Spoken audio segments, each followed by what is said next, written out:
নমস্কার, সুপ্রভাত। দৈনন্দিনের আরো একটা নতুন উপকথায় সকলকে স্বাগতম। এখন 11টার মতো বাজে। সকালটা আজকে একটু ধীরে সুস্থেই শুরু করেছি। একটু সময় নিয়ে চাটা খাওয়া হলো, ব্রেকফাস্টও কমপ্লিট। এখন এসেই দুপুরে রান্নাটা চাপাচ্ছি। আজ আসলে রান্না বান্নার তেমন একটা তোড়জোড় নেই। মেয়ের জন্য দুপুরে রাতের একটা তরকারি করলেই হয়ে যাবে।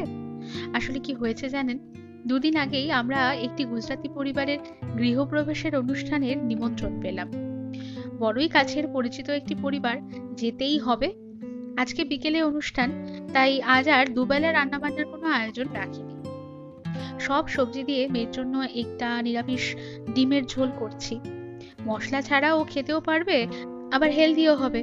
ওই ডিমটা ভেজে তুলে নিয়ে অল্প তেলে সাদা জিরে, কাঁচা লঙ্কা আর তেজপাতা ফোড়ন দিয়ে এবার সবজিগুলো নুন দিয়ে সব ভালো করে সাঁতলে নিয়ে চাপা দিয়ে দিলাম।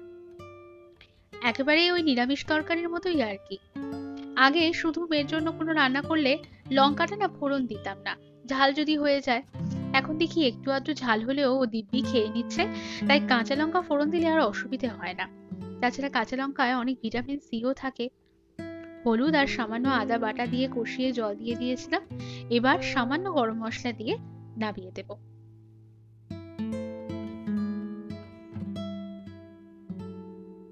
বেলা তো অনেকটাই গড়িয়েছে। আজকে মেয়েকে তাড়াতাড়ি লাঞ্চটা করিয়ে তারপর আবার আমার খাওয়া দাওয়া কমপ্লিট করে আস্তে আস্তে রেডি হতে হবে। মোটামুটি 4টে সাড়ে 4টের মধ্যে অনুষ্ঠান শুরু হয়ে যাবে বলেছিলেন। ওদের গৃহপ্রবেশের পুজোটা কেমন হয়, কিভাবে হয়, দেখতে পেলে বেশ ভালোই লাগবে। চলুন এবার খাওয়া দাওয়াটা কমপ্লিট করে যাই। যাদের বাড়িতে যাচ্ছি, আহমেদাবাদে আসার পর ওনারা আমাদের সর্বপ্রথম পরিচিত প্রতিবেশীও বলতে পারেন। আস্তে আস্তে এত ভালো বন্ধুত্ব হয়ে গিয়েছিল। এখন ওনারা নিজেদের নতুন বাড়িতে শিফট করেছেন। আজকে তারই পুজো। কি পরবো ভাবতে ভাবতে এই শাড়িটাই চুজ করলাম। হাতের কাছে সব গুছিয়ে নিলে রেডি হতে তো বেশি সময় লাগে না। মেয়েকে টুক করে একটু ঘুম পাড়িয়ে দিলাম, যাতে সন্ধ্যে থেকেও একটু এনজয়ও করতে পারে। এই নতুন ব্যাগটাও নিলাম। চলুন এবার রেডি হয়ে একবারে পৌঁছে দেখা হবে।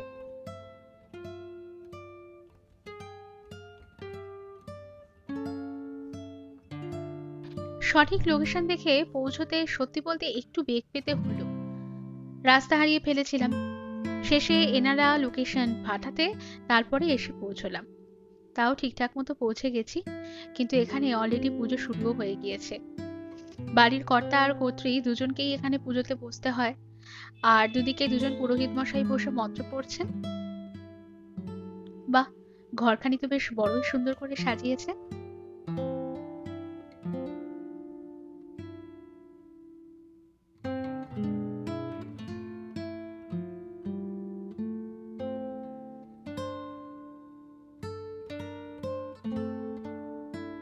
বাড়ির পুজো তো সম্পূর্ণ ট্র্যাডিশনাল পোশাক পরেই দুজনে পুজোতে বসেছে।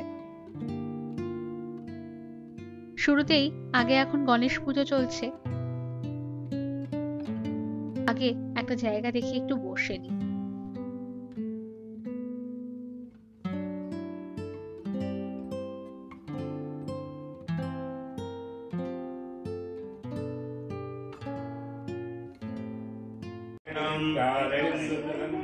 साग्रस्य तथा कुलोद्भावनमः। এই নিয়মটা এখানে এসে প্রথম দেখলাম, বেশ ভালোই লাগলো। একে অপরকে গাঁদা ফুলের মালা পরাতে হয়। नमो व्याचोरी प्रार्थना पूर्वक नमस्कार नमस्कारोमि यं ब्रह्मा वरुणे वेस्तवे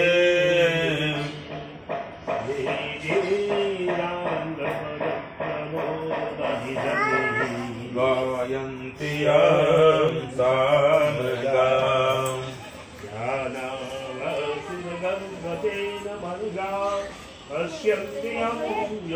प्रजृतवन्दे जातवेदो हुताशनः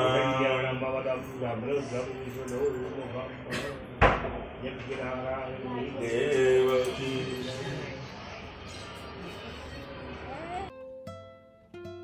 এখন শুরু হলো যজ্ঞ। গৃহপ্রবেশের পুজোর এটা তো একটা বিশেষ অংশ।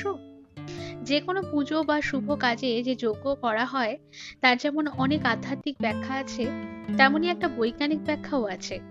আগুনের তাপে যেমন অনেক জীবাণুর নাশ হয়, তেমনই বলা হয় আমাদের শরীরের এনার্জির সাথে পরিবেশের এনার্জির একটা কানেকশন তৈরি করা, যা মানুষকে আরো বেশি এনার্জাইজ করতে সাহায্য করে। আর এদিকে আর একজনের অবস্থা দেখছেন, আসার পর থেকে সারা ঘর দাপিয়ে বেড়াচ্ছে, না নিজে একটু সুস্থ হয়ে বসেছে, না আমাকে একটু সুস্থ হয়ে বসতে দিয়েছে। আর এই কজন সঙ্গীও ঠিক জুটে গেছে। বলেছিলাম না, যেখানেই যায় ওর বন্ধুও ঠিক জুটে যায়।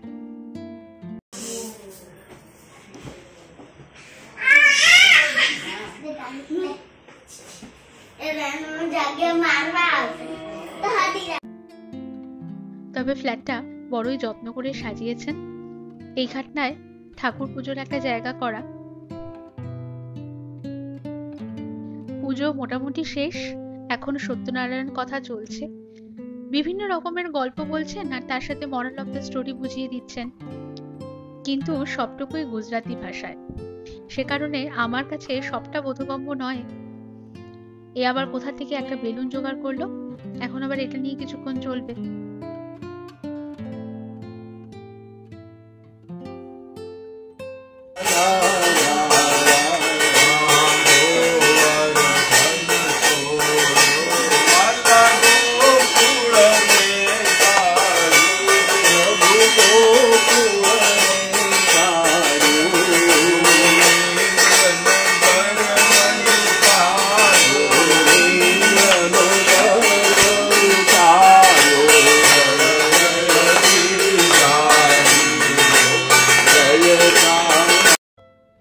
আরতি পর্ব শেষ হলেই এবার পুজো সম্পূর্ণ।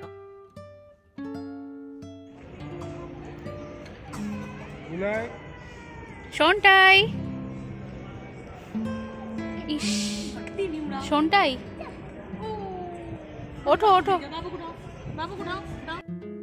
এবার আমরাও সবাই মিলে নিচে এলাম খাওয়া দাওয়ার জায়গায়।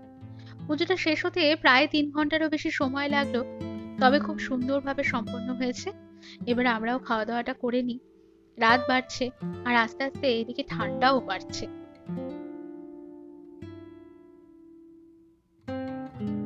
এগুলো কিন্তু একটা পিওর গুজরাটি মেনু। পুরি, মটর পনির, ছোলা মশলা, ডাল, ভাত, পটেটো বলস, পাঁপড়, আটার লাড্ডু। এখানে আবার মিষ্টি ডাল আর আটার লাড্ডুটা বেশ জনপ্রিয়। এদিকে আবার মোহরকে নিয়ে সবাই খুব ব্যস্ত, কে ওকে কোলে নেবে, ওর সাথে খেলবে, তাই নিয়ে চলছে সমস্যা। লাস্টে বোধহয় ঠিক হলো ও কার কাছে যাবে সেটা দেখা যাক। আর মেয়ের বোধহয় কাউকেই পছন্দ হয়নি। তবে এবার তো বেশ অনেকটাই রাত হলো, বাড়ি ফিরতে হবে। সবার সাথে একবার গুড নাইট মিটও করে এসেছি, এবার বেরোবো। আজকের মতো তাহলে এটুকুই। আবার দেখা হবে একটা নতুন দিনে আরো একটি নতুন ভিডিও নিয়ে। ততক্ষণ সবাই ভালো থাকবেন, সুস্থ থাকবেন। ভিডিওটি ভালো লাগলে একটা লাইক করবেন, চ্যানেলটিকে একটু সাবস্ক্রাইব করে দেবেন। শুভরাত্রি।